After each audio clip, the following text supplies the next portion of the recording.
नमस्कार, मैं जितेंद्र चतुर्वेदी। मतांतर में आप लोगों का स्वागत है। देवेंद्र फडणवीस ने एक बात तो तय कर दी, वो ये कि महाराष्ट्र की सियासत में अब किसका सिक्का चलता है।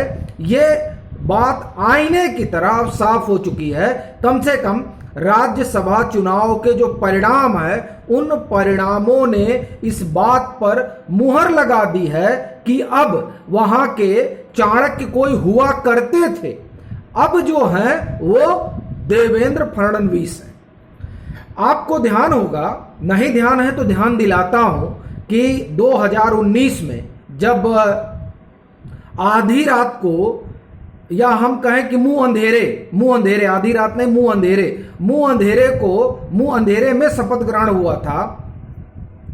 अजीत पवार के साथ मिलकर देवेंद्र फडणवीस ने सरकार बनाने की कोशिश की थी। तब देवेंद्र फडणवीस के ऊपर सवाल उठने लगे थे। वो इसलिए क्योंकि सरकार चल नहीं पाई थी और शरद पवार खूंटा गाड़कर बैठ गए थे। और ऐसी स्थिति में सरकार, आप ये समझिए कि 24 घंटा क्या बनी और चली गई, ये स्थिति हुई। उसके बाद से एक सवाल उठने लगा कि क्या ये उनकी राजनीतिक भूल थी, राजनीतिक चूक थी, या वो कैलकुलेट नहीं कर पाए, या फिर वो अजीत पवार पर कुछ ज्यादा भरोसा कर गए कि अगर वो आ रहे हैं तो अब पार्टी उन्हीं के साथ है। ये तमाम सवाल उठने लगे। हालांकि उन सवालों से संभवतः देवेंद्र फडणवीस ने आत्ममंथन किया होगा, और उस आत्ममंथन का ही परिणाम रहा कि जब एमएलसी का चुनाव हुआ तो उस एमएलसी के चुनाव में आपको ध्यान होगा कि किस तरीके से अकोला की सीट भाजपा जीती थी। वो भी तब जब वहां पर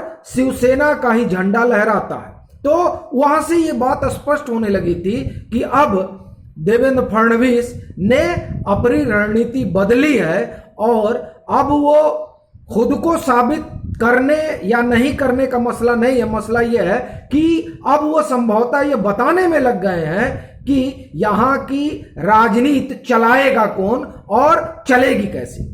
तो अकोला, या मैं ये कहूं कि एमएलसी के जो चुनाव परिणाम रहे, उसने एक संकेत तो दिया, और जो सबसे बड़ा संकेतक साबित हुआ वो राज्यसभा का चुनाव। राज्यसभा का जब यह हुआ कि चुनाव होने हैं, और चुनाव होने का मतलब मतदान होना है, निर्विरोध वाला मसला नहीं रहेगा महाराष्ट्र में, तब इनको मनाने के लिए, देवेंद्र फडणवीस को कन्विंस करने के लिए एनसीपी के नेता जाते हैं। उससे आप लोग वाकिफ हैं। देवेंद्र फडणवीस तैयार नहीं होते हैं, और फिर अगर आप महाराष्ट्र से जो जुड़े हुए पत्रकार हैं या महाराष्ट्र के सियासी गलियारों से जो लोग परिचित हैं, आप उनसे बात करिए तो, हालांकि कई लोग तो ये कह भी रहे थे कि देखिए वहां शरद पवार के आगे किसी की चलेगी नहीं, और वैसे भी उद्धव ठाकरे ने नाक का सवाल बनाया हुआ है, तो इसलिए भी शरद पवार जो है वो पूरी कोशिश लगा देंगे कि संजय पवार जीते। और इसलिए भी चूंकि शरद पवार पर यह आरोप भी लगता है और एनसीपी पर कि वो लोग भाजपा के करीब हैं और भाजपा पर ज्यादा हमलावर नहीं होते, इस वजह से भी, इन तमाम कारणों से वो ये पूरी कोशिश करेंगे कि संजय पवार जीत जाए। और फिर एक बात और ये कही गई कि देखिए ऐसा है कि जो भाजपा का शीर्ष नेतृत्व है वो बहुत गंभीर नहीं है भाजपा के तीसरे उम्मीदवार को लेकर। जो सारी चीजें हैं वो सिर्फ इस बात को है कि देवेंद्र फडणवीस ने उतार दिया है। एक बात और कही गई, वो ये कि साहब देखिए ऐसा है कि वहां जो है अभी कोई कुछ भी कहे, लेकिन अब पवार साहब ने इस चुनाव में जो शिवसेना की दूसरी सीट है उसे भी जिताने का जिम्मा उठा लिया, और उन्होंने सबसे बातचीत करना शुरू कर दी है। अखबारों में भी ये खबर थी कि उन्होंने उनसे बात की, इनको मनाने अजीत पवार गए, उनको मनाने सुप्रिया सुले गई, ये तमाम खबरें आई, और अंतिम दिन तक ये तय हो गया, कम से कम सियासी गलियारों में, और मैं ये कहूं कि राजनीतिक विश्लेषकों में, कि अब जो है भाजपा वहां 2 ही जीतेगी, और महाअघाड़ी जो है अपने चारों कैंडिडेट जिताकर लाएगी, और शिवसेना अपना दूसरा जिता लेगी। ये एकदम बात आईने की तरह आप ये कहिए कि स्पष्ट कर दी गई कि अब तो साहब यही होगा। उस पर जब नतीजे आए तो क्या हुआ, जब नतीजे आए तो नतीजों ने सबको हिलाकर रख दिया और हिलना लाजमी भी था।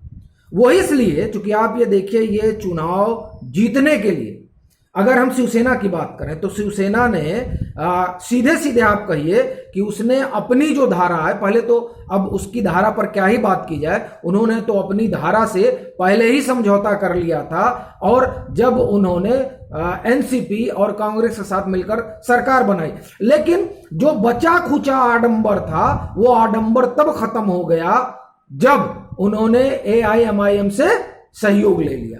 आपको एक बड़ी दिलचस्प बात बताता हूं, अभी खबर है ये, और महाराष्ट्र में इस तरह की सुगबुगाहट ये है कि वहां का जो मुस्लिम मतदाता है वो, और ये एबीपी न्यूज की खबर है, आप ये बड़ी दिलचस्प, संभवतः एबीपी न्यूज की खबर है कि वहां का जो मुस्लिम मतदाता है उसका एनसीपी और कांग्रेस से मोह भंग हो गया है। अब वो किसकी तरफ देख रहा है? अब वो शिवसेना की तरफ देख रहा है और AIMIM की तरफ देख रहा है। ये तो समझ में आता है, लेकिन अगर वो शिवसेना को विकल्प के तौर पर देख रहा है तो आप समझिए कि ये जो हनुमान चालीसा वाला विवाद है या अजान वाला जो मामला है, ये किस तरीके से इसको शिवसेना के ये पक्ष में गया। लेकिन वहीं दूसरी तरफ हिंदुत्व के साथ समझौता करना, जो अगर उन्होंने समझौता नहीं भी किया हो, लेकिन ये जो परसेप्शन है, चुनाव उस पर लड़े जाते हैं और जीते जाते हैं, तो वो परसेप्शन आम लोगों में पहुंचा। और यही वजह है कि कोल्हापुर में भी, जहां ये दूसरे नंबर पर हुआ करते थे, पहले तो चुनाव ही जीतते थे, तो वो गया, फिर दूसरे नंबर पर आए और भाजपा ने उपचुनाव में इनको तीसरे नंबर पर ढकेल दिया।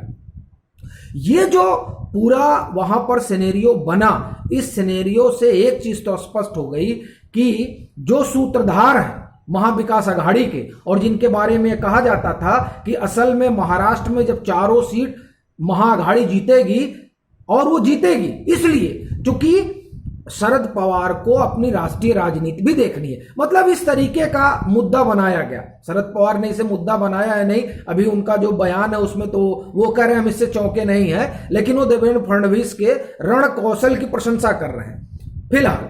लेकिन जो लोग समा बना रहे थे अभी चुनाव से पहले, राज्यसभा 10 तारीख से पहले, कि साहब ये इसलिए उनके लिए बिना का सवाल है, शरद पवार के लिए भी, तो इसलिए वो पूरा जोर लगा। हालांकि खबरों में तो एक पूरा जोर लगा है। अब सारा जोर लगने के बाद, पूरा तिकड़म बैठाने के बाद आप वोट देखिए, जैसा कि हमने पिछले वीडियो में बताया, 48, 96 और उसके बाद में 41, तो 9, 4, 13, 136, 37 वोट मिले किसको?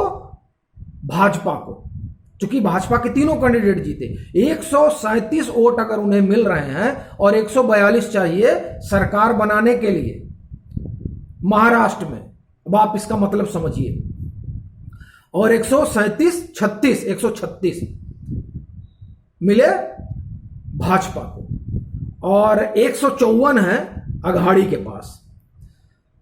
तो इसका तात्पर्य यह हुआ कि अघाड़ी को अपना बहुमत हासिल नहीं है। अगर फ्लोर टेस्ट हो जाए तो मामला गड़बड़ हो जाएगा, और गुप्त मतदान हो जाए तो स्थिति और गड़बड़ हो जाएगी। तो इससे एक चीज तो स्पष्ट हो गई कि अब वहां राजनीति का ढर्रा जो होगा, उस ढर्रे की धुरी देवेंद्र फडणवीस होंगे। अब वो दिन लद गए जब उसकी धुरी शरद पवार हुआ करते थे। अभी के लिए फिलहाल इतना ही। अगर आप मतांतर से नहीं जुड़े हैं तो जुड़िए, वीडियो को लाइक कीजिए, शेयर कीजिए और अपने सुझाव जरूर साझा कीजिए।